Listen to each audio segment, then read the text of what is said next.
اعوذ باللہ من الشیطان الرجیم بسم اللہ الرحمن الرحیم۔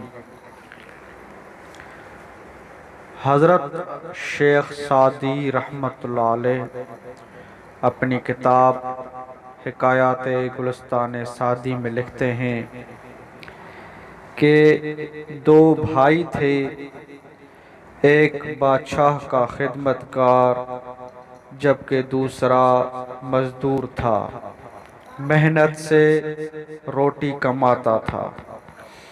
ایک دن بادشاہ کے خدمت گار نے اپنے مزدور بھائی سے کہا، بھیا تم بھی میری طرح بادشاہ کے خدمت گار کیوں نہیں ہو جاتے کہ مشقت سے نجات ملے؟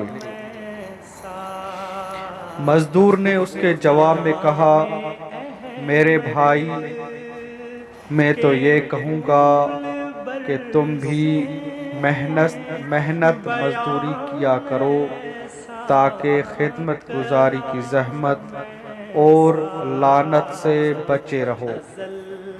محنت مزدوری سے کمائی ہوئی ایک روٹی پر قناعت کرنا مرغ پلاؤ کھانے کے لیے زری کا پٹکا باندھ کر بادشاہ کی خدمت میں کھڑے رہنے سے بہتر ہے۔